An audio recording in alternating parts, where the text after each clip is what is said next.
સદગુરુની પૂર્ણ દયા વિના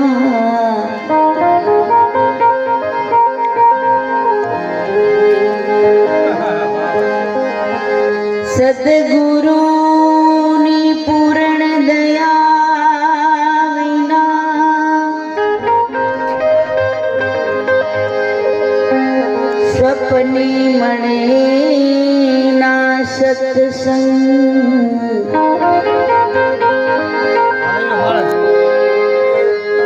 કૃપા હોય ગુરુદેવની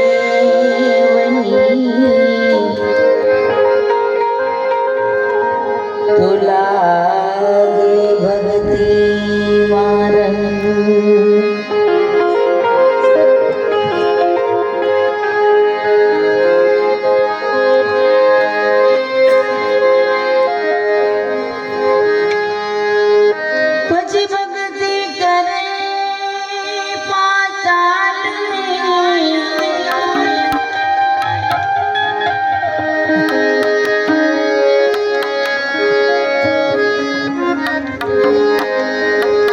प्रकाश आकाश गावी दुबीना रहे कस्तूरी निश्वास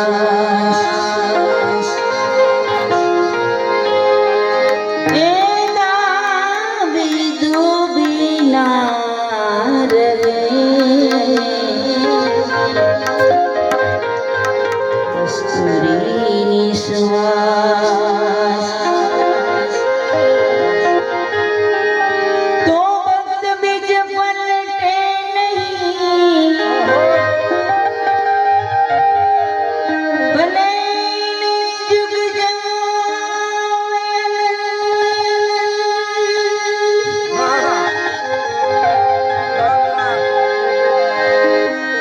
એ જીવ મધ્યમય ઉતરે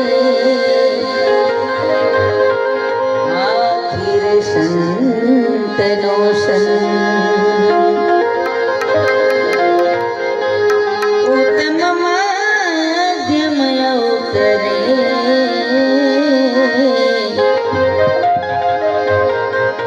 આખિર સંતનો સંગ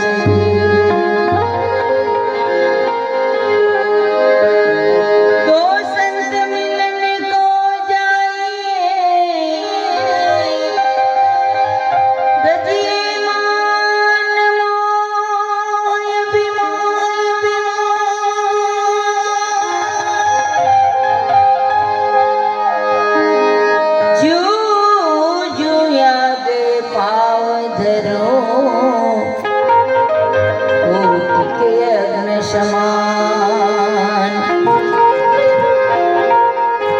સંત બડે પરમારથી શીતલવા કોયમ તપત बुझावे और की दे दे अपनो रंग પરમ મદની જેને આપણે ઈષ્ટદેવની ઉપમા આપી શકીએ આપણા ગુરુવર્ય એવા બાબુરામ મહારાજના ચરણોમાં કોટી કોટી વંદન. મંચ પર બિરાજમાન ગુરુચરણને પણ મારા હૃદયપૂર્વકના વંદન. જય ગુરુ મહારાજ. અને આપ સર્વ શ્રોતાજનો તમને પણ ખૂબ ખૂબ ધન્યવાદ. તમને પણ જય ગુરુ મહારાજ. કેમ કે તમારા સાનિધ્યમાં અમને પણ અમારી વાણીને પવિત્ર કરવાનો અવસર મળે છે. આજનો જે અવસર, આજનો પ્રસંગ અમારા બેન શ્રી શાંતાબેન અને એમના પતિદેવનું નામ શંકરભાઈ, લક્ષ્મણભાઈ, આખો પરિવાર શામજી બાપુની તો હાજરી હોય, જેમાં કેન્દ્ર બિંદુ છે તો અમારા વ્યાસ ભગવાન છે. એમના સાનિધ્યમાં એમના બધા પરિવારની વચ્ચે રહીને આખું ગામ નાડાપા બહુ ઘણા બધા દિવસો પછી આ ગામમાં મને આજે આવવાનો એક અવસર, એક મોકો મળ્યો. હું બહુ કૃતાર્થ થઈ છું. મારું હૃદય જ્યારે મેં અહીંયા પગ દીધા તો અહીંયા ભરાઈ ગયું. ખૂબ ભજન કર્યું. ખૂબ રસ્તામાં જ હું પ્રદીપ મહારાજને ભાઈને કહેતી હતી, ભાઈ કેટલો આનંદ હતો, ખૂબ ભજન કરતા ને. 15 દિવસે તો આ રસ્તા ઉપરથી આપણી ગાડીઓ નીકળતી હતી. આજ ઘણા દિવસ પછી આવું છું તો રસ્તો ભૂલાઈ ગયો મને. તો આ વાત પણ એવી જ છે. આમ હૃદયના દુઃખ સાથે કહું છું. કવિ સાહેબ મહાત્માજી બોલ્યા છે, આ મારા ગળે આવતા ને જાતા આનંદ ભયો છે અબ મન મેરે, આ સંસારમાં ચેતો મારા ભાઈલા, સંત પોકારે અવસર છેલે, સત્ય ભજન સે કરી લે ગુજારા, મેરામ મેરામ મેરામ સદગુરુ માહી બોલે. આવા માયલા શહેરમાં રતન અમૂલક પડ્યું છે. પણ દીઠા વેળાના આપણા બધાના મન જે ડોલે છે એ મન ડોલતું બંધ થઈ જાય. આપણું હાલક ડોલક નાવડું થઈ રહ્યું છે નારાયણ, એ બંધ થઈ જાય ને એટલા માટે આ દયાળુ સંતો આટલી બધી મહેનત કરે છે. એટલે કીધું કે સંત બડે પરમાર્થ. કેટલો મોટો પરમાર્થ કરી રહ્યા છે ખબર છે?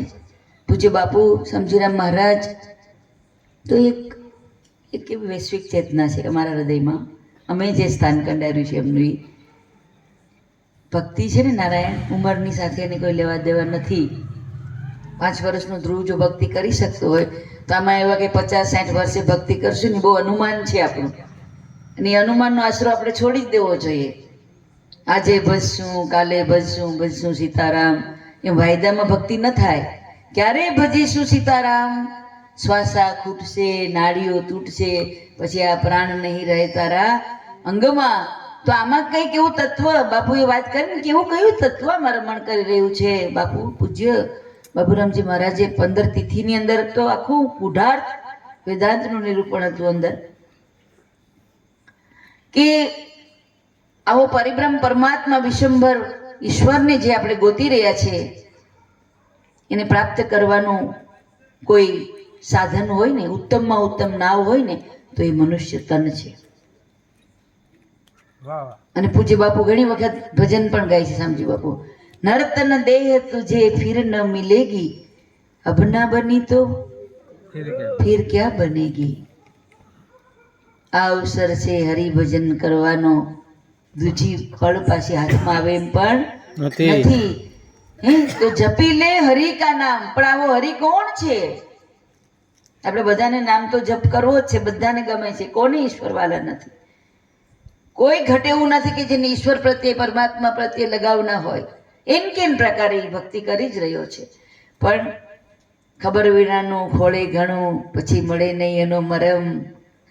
એ વસ્તુ ગતિ કેમ પ્રાપ્ત થાય? આપણે ખબર વગરના ગોતીએ છીએ. ત્યારે સંતો ઢોલ વગાડીને આમ આપણે આમ ટકોર કરીને કહે છે કે આ વસ્તુ ઓળખવાનો મુદ્દો છે, જોવાનો નથી. જેને આપણે ઓળખવાની હોય એને આપણે જોઈએ છીએ, જેને આપણે જાણવાની હોય એને આપણે જોવાનો પ્રયત્ન કરીએ છીએ. ત્યાં આપણી ભૂલ પડી છે. એટલે વસ્તુ ઓળખાતી નથી. જો મીરાને ઓળખાઈ જાય તો આપણે ન ઓળખાય? આપણા જેવા જ મીરાબાઈ નહોતા?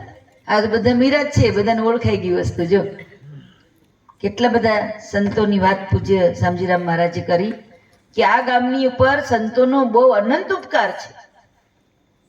કોઈ એક ગુરુએ આટલી બધી ક્રાંતિ નથી કરી. કેટલા બધા વર્ષની આમ અહેવાલ આપી દીધો આ ગામનો. આજે મને બહુ મજા આવી, ખૂબ આનંદ આવ્યો કે જે વાતથી આવનારી આ નાની પેઢી છે ને એને ખબર ન હોય. તમે આવું જો કોઈ વાત ન કરો તો આને ખબર ન હોય કે સંત હૃદય કોને કહેવાય, સંત કેવા હોય. નારાયણ સંતોની ભાવનાની વાતો કરીને તો રૂવાડા ઊભા થઈ જાય. ભમરી જેવી જેની ભાવના હોય એના સ્વરૂપ બનાવવાની એની ઉત્તમ લાગણી હોય, એના રૂપે કરીને રાજી થાય ત્યાં સુધી મૂકે જ નહીં. હંસા ભમરી જેવી ગુરુજીની ભાવના કરી પોતાના રૂપે રાજી થાય. દુર્લભ આવા સંત છે. હંસા નેણા ઠરે ને નાભી હશે. આપણે જોઈએ ને તો આપણું આમ નેણ ઠરી જાય. આપણે નાભીમાંથી એવો આનંદનો ઉમળકા આવતા જાય. આ દીકરી અહીં બેઠા બેઠા વિડીયો ઉતારે છે ને તેના હું એના એક્સપ્રેશન જોઉં છું, એના હાવભાવ ચહેરાના, કે એ કંઈક સમજે છે અથવા કંઈક જુએ છે. બોધ લીધો કે નથી લીધો એ મને ખબર નથી, પણ એને કંઈક અંદરથી આનંદ આવે છે. એ આનંદને એ જ્યારે ગોતશે ને ત્યારે એ શ્રીચરણ ગુરુચરણના પ્યાસી બની જશે. એ ભમરા જેવું એ ગુંજન કરે છે અત્યારે આ સત્સભામાં બેસીને. પણ આ ડંખ છે મહાપુરુષના શબ્દોના, તો એની અંદરથી જે આનંદ આવે છે, એના ચહેરા ઉપર જે લાલી દેખાય છે, જેની ગરિમા એ શબ્દને સમજવાની કોશિશ કરે છે, એની આર્ત છે જે, એ હું આ બધાના ચહેરા ઉપર, આ બધામાં નૂરમાં જોઈ રહી છું.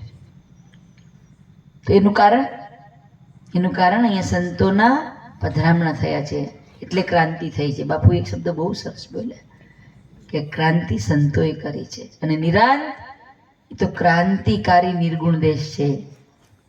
બાપુએ બહુ સુંદર એક વાક્ય કીધું, મને બહુ હૃદય સ્પર્શ થઈ ગયું. કોણ કહે છે કે આ બધા ગુરુવાળા છે ઈશ્વરને માનતા નથી? એ તો ઈશ્વરના પેગંબરો બનીને બેઠા છે, પરમાત્માના નામનો સંદેશર વાહક બન્યા છે. એક ઘરેથી બીજા ઘરે, એક ઘરેથી બીજા ઘરે, એ બધાને એ પ્રગટ દીવા છે બધા. દીવાનો દાખલો આપીશ તો કદાચ એમ લાગશે કે માતાજી ગુરુજી આરતીરામ આવું કેમ બોલ્યા.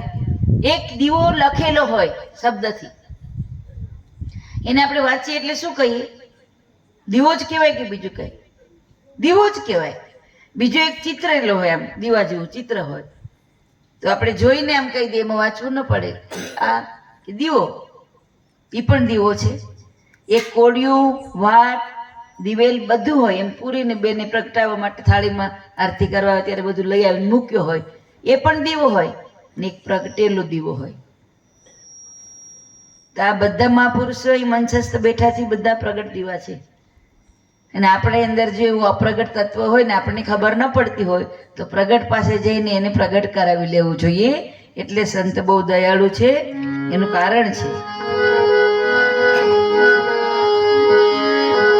પ્રભુ પદ પ્રગટ કરાવત પ્રીતિ, પરમ મિટાવત ભારી.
પ્રભુ પદ તમારી અંદર છુપાયેલી સુષુપ્ત અવસ્થામાં પડ્યું છે. પૂજ્ય બાપુએ કીધું ને કે શિલ્પીકાર છે ને એ કઈ બહારથી મૂર્તિ લઈ આવે છે? ના, પથ્થર જ લઈ આવે છે આરસનો, કોઈ રાજસ્થાનના ડુંગરોમાંથી ક્યાંક સારી ક્વોલિટીનો, અને પછી ટાંકણું લઈને બેસી જાય છે, અને પછી જે આવરણો છે ને એને કાઢવાનું કામ કરે છે. એમ સંતો તમારી અંદર પ્રભુ છે, તારા ઘટમાં પીયું છે, તારા ઘટમાં ઈશ્વર છે, એનું દર્શન કરાવવા માટે એ આપણા સમક્ષ આવીને જ્યારે એ પ્રગટ સ્વરૂપે આવે છે ને ત્યારે જ મુરારી મળે છે. બ્રહ્માનંદ કહે છે, આ કોઈ આપણી પોતાની વાત નથી બની બનાવેલી. કહત બ્રહ્માનંદ કહે સંતન કી સોબત. તમારે સોબત કોની કરવાની છે? સંતોની. પ્રગટ મિલત હે મુરારી જગતમાં સંત પરમ હિતકારી. પ્રભુ પદ પ્રગટ કરાવત પ્રીતિ, ભરમ મિટાવત ભારી.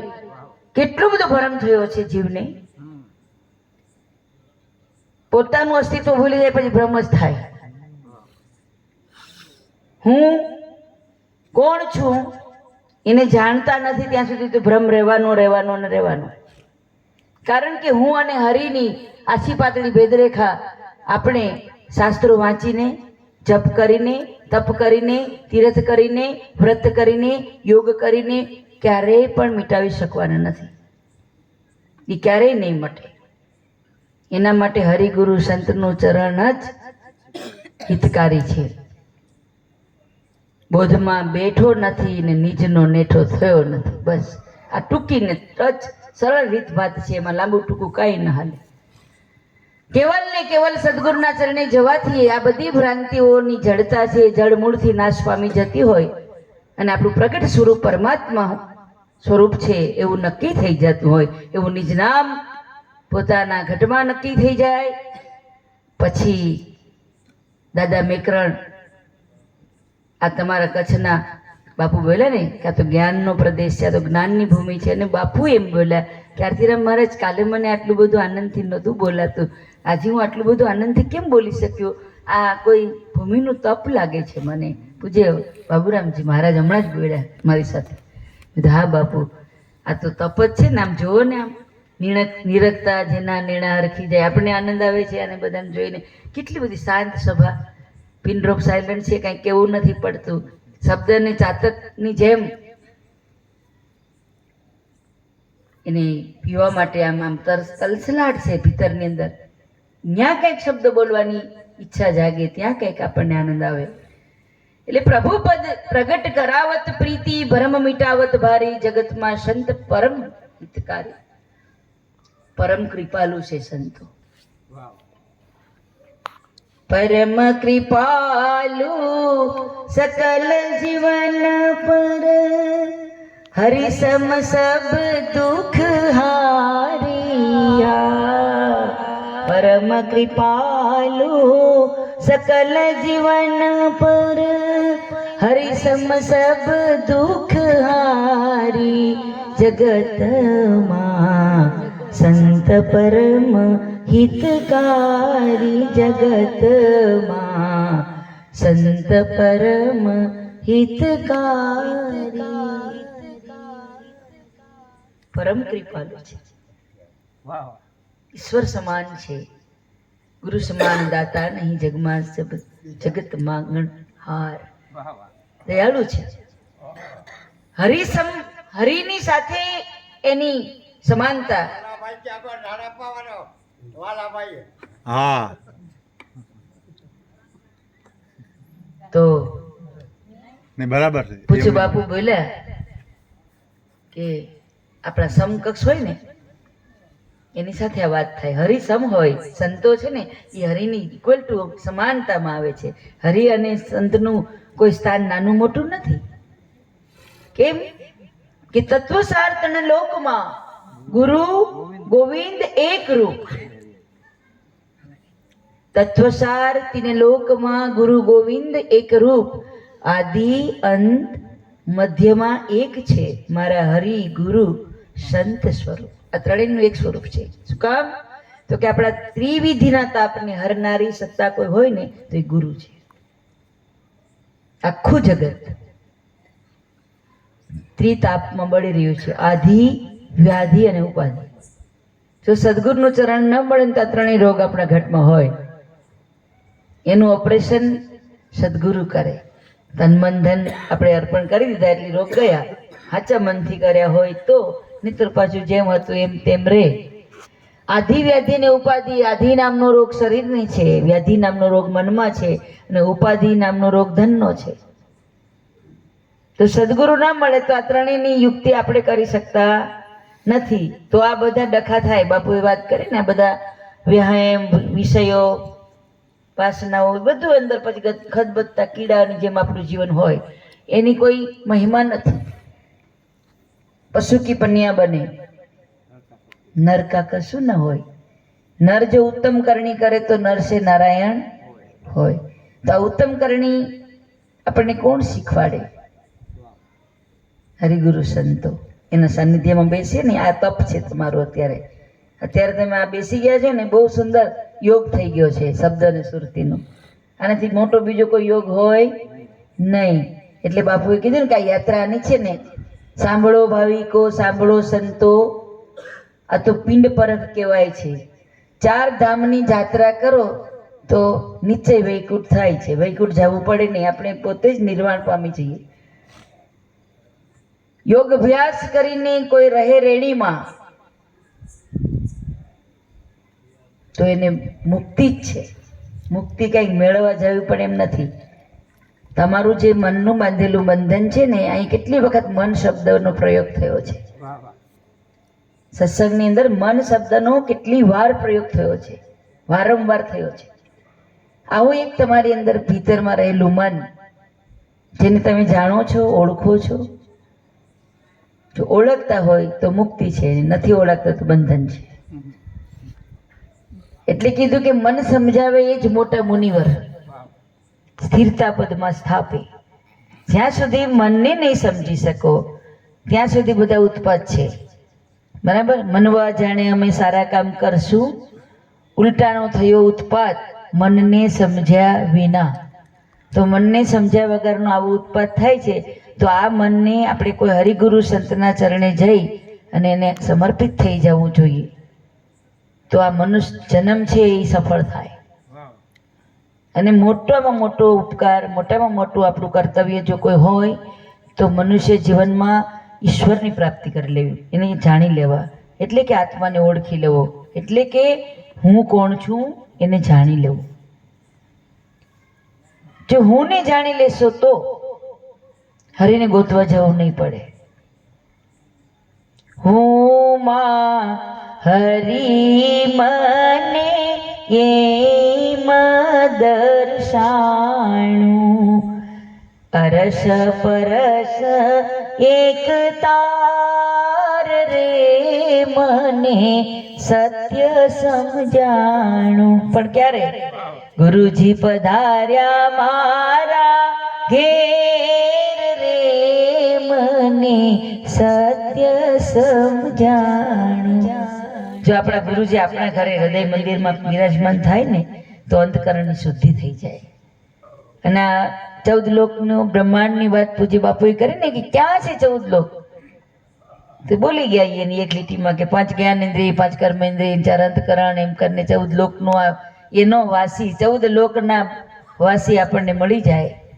પણ ગુરુચરણે જાય તો આ વિશંભરનાથ પરમાત્મા છે એ પદ ઓળખાય છે. એ પદ છે એ કોઈ જોવાનો વિષય નથી, એને ઓળખવાનો વિષય છે. એટલે મને લાગે કે મીરા એ સમયના ખૂબ જ જ્ઞાની અભ્યાસી હતા, એટલે શબ્દ દોષ નથી કર્યો એની વાણીમાં. આત્માને ઓળખ્યા વિના રે લખ 84 નહીં મટે, અને ભ્રમણાઓને ભાંગ્યા વિના રે ભવનો ફેરો નહીં ટળે. તો આ બધી ભ્રમણાને ભાંગવી હોય તો એ રોહિદાસના ચરણે ગયા હતા. તો આપણે અહીંયા આ બધી જ્ઞાન ગંગાના વાહક સદગુરુ બેઠા જ છે વ્યાસપીઠ ઉપર. અવરામ મહારાજ છે, માવજીરામ બાપા છે, શામજીરામ બાપા છે, બધા જ્ઞાની મહાપુરુષો છે. એ ઘટમાં પ્રભુ પ્રગટ ઓળખાવનારા સંતો છે. એના ચરણે જઈ શીશ અર્પણ કરવું. બાપુએ મને વાણી બોલવા ના પડી છે, તોય હું એક વાણી બોલીને મારે વાણીને વિરામ આપીશ. એક વાણી બોલીશ પછી અને ગુરુજી પધાર્યા છે એટલે મને એક વાણી યાદ આવે છે. સદગુરુ ભગવાન ઘણા બધા દિવસ પછી અમારા આદિપુરથી કમલેશભાઈ નિરાંતની અંદર અમારો પ્રોગ્રામ ઘણા બધા વર્ષો પછી મને લાગે હું હરિયામાં નવા અભિગમથી પ્રગટ થાઉં છું. અને તો મારું જ ઘર છે, અહીંયા મને કઈ સુખ દુઃખ તો હોય નહીં. બરાબર? અને સમજી બાપાને હું શું માનું છું કહી દઉં. ગામ બેઠું હું એને બાપ તરીકે માનું છું. એમ તો બાપા મને બાપા જ કેટલા વર્ષ થઈ ગયા. બાપા મને સામજી બાપા તો ન કયો, મેં ના કહ્યું સામજી બાપા જ છો મારા. અને એમ કે કાંઈ વાંધો નહીં, અત્યારે તમે આનંદમાં છો? હા, કંઈ પણ તકલીફ હોય તો હું બેઠું છું, કહેજો મને. એમ બસ આટલી હૂંફ મળે તો પછી કેટલું શું જોઈએ બીજું. સંત હૃદય, એને ઓળખવું, એને પામવું, એ બહુ અઘરો વિષય છે. એના માટે તો આખું આખું આખું ટૂંકું પડે.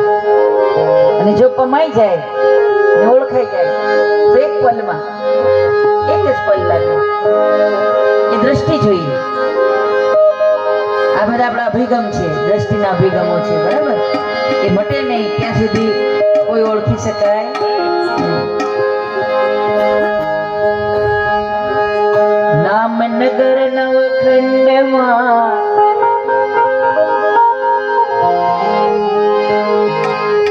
નામનગર નવખંડમાં નિરાંત નિર્ગુણ દેશ અમર ફળ જાની પજે મેઘ વરસે હમેશ.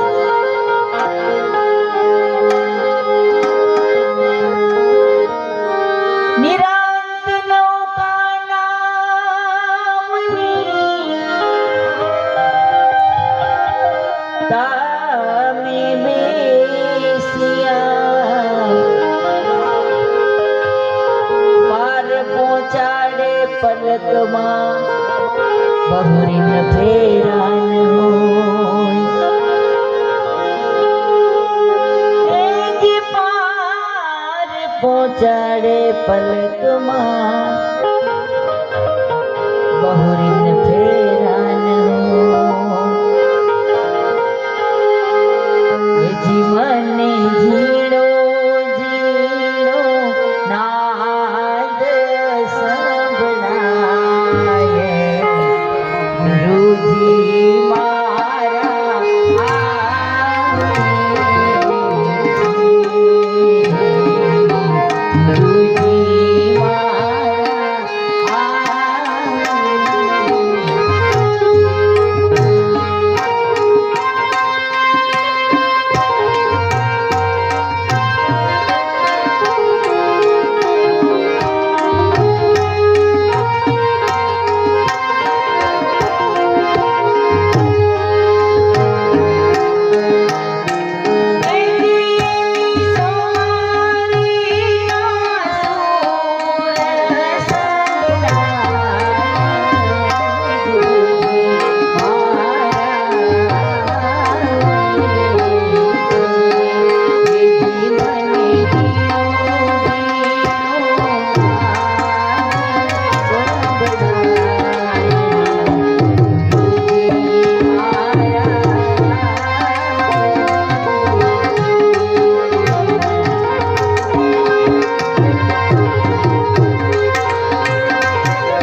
पिए